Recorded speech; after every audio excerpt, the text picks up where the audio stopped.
কল্পনা করুন, আপনার সামনে আপনার সবচেয়ে প্রিয় মানুষগুলো দাঁড়িয়ে আছে, কিন্তু তারা আপনার শত্রু হয়ে গেছে। আপনার হাতে অস্ত্র, কিন্তু মন বলছে এ যুদ্ধ করা যায় না। ঠিক এই মুহূর্তে শ্রীকৃষ্ণ অর্জুনকে যা বলেছিলেন, সেই কথাগুলো আজও লক্ষ লক্ষ মানুষের জীবন বদলে দিচ্ছে। আজকের 10 মিনিটে আমরা শুনব শ্রীমদ্ভগবদ্গীতার পুরো সার, একদম সহজ বাংলায়, বিস্তারিত আলোচনা সহ। চলুন শুরু করি। শ্রীমদ্ভগবদ্গীতার 18 অধ্যায়ের সার কথা। 1. অর্জুন বিষাদ যোগ। 1 অধ্যায়। কুরুক্ষেত্রে দুই পক্ষের সেনা সাজানো। অর্জুন যখন দেখলেন গুরু, পিতামহ, ভাই, আত্মীয় সবাই শত্রুপক্ষে, তখন তার হাত থেকে গান্ডীব পড়ে গেল। তিনি কাঁদতে লাগলেন, বললেন, এ যুদ্ধ করে লাভ কি? সবাই মরে গেলে রাজ্য পেয়েও কি হবে? মূল বার্তা: জীবনের সবচেয়ে কঠিন সিদ্ধান্তের সময় মন বিষাদে ভরে যায়। গীতা এখান থেকেই শুরু। 2. সাংখ্যযোগ। 2 অধ্যায়, গীতার মূল ভিত্তি। শ্রীকৃষ্ণ বললেন, আত্মা কখনো মরে না, শরীরই শুধু বদলায়, বাসা বদলানোর মতো। তাই মৃত্যুর ভয় করা বোকামি। সবচেয়ে বিখ্যাত শ্লোক, কর্মণ্যেবাধিকারস্তে মা ফলেষু কদাচন। তোমার অধিকার শুধু কর্মে, ফলের ওপর কখনো নয়।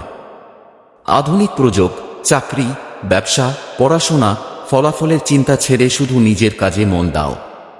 3. কর্মযোগ। 3 অধ্যায়। কর্ম ছাড়া কেউ বাঁচতে পারে না, কিন্তু কর্ম করতে হবে নিষ্কামভাবে, ফলের আশা না করে। যিনি ফল চান না, তিনিই সত্যিকারের মুক্ত। উদাহরণ: মা যেমন সন্তানের জন্য সব করে, কোনো প্রতিদান চায় না। 4. জ্ঞান কর্মসন্ন্যাস যোগ। 4 অধ্যায়। জ্ঞানের মাধ্যমে কর্ম করলে পাপ পুণ্য দুটোই কেটে যায়। কৃষ্ণ বলেন, আমি যুগে যুগে অবতার নিই ধর্ম রক্ষার জন্য। 5, 6। কর্মসন্ন্যাস যোগ ও ধ্যান যোগ। কর্মত্যাগ আর কর্ম করা দুটোই একই পথ যদি মন নিয়ন্ত্রণে থাকে। ধ্যানের মাধ্যমে মনকে শান্ত করতে হবে।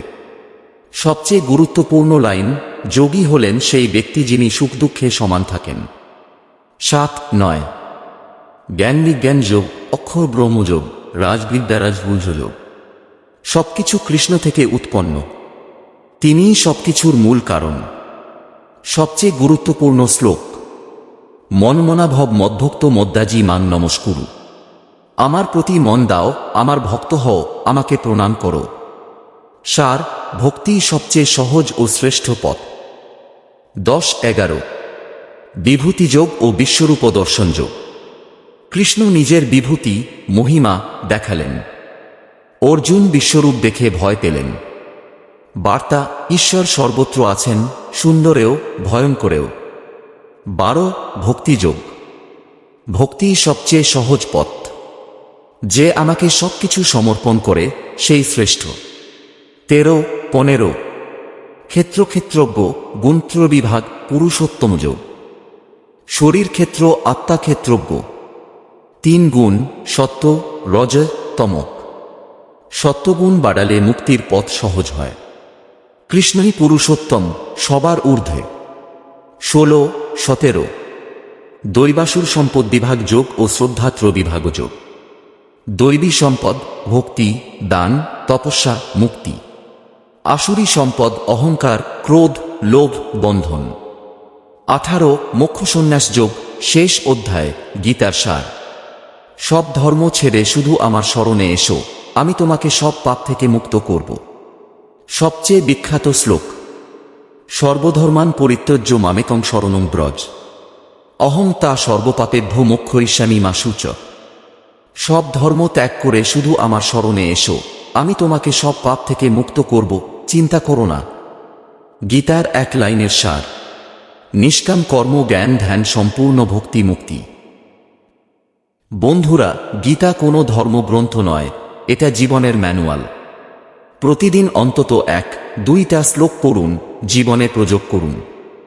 যখন মন অশান্ত হবে, যখন সিদ্ধান্ত নিতে পারবেন না, মনে করবেন শ্রীকৃষ্ণ আপনাকে বলছেন, কর্ম করো, ফলের চিন্তা ছেড়ে দাও, আর শেষ পর্যন্ত আমার শরণে এসো। Call to action. এই ভিডিও লাইক করুন, সাবস্ক্রাইব করে বেল আইকন টিপুন। কমেন্টে লিখুন আপনার জীবনে গীতার কোন শ্লোক সবচেয়ে বেশি প্রভাব ফেলেছে। জয় শ্রীকৃষ্ণ। নমস্কার।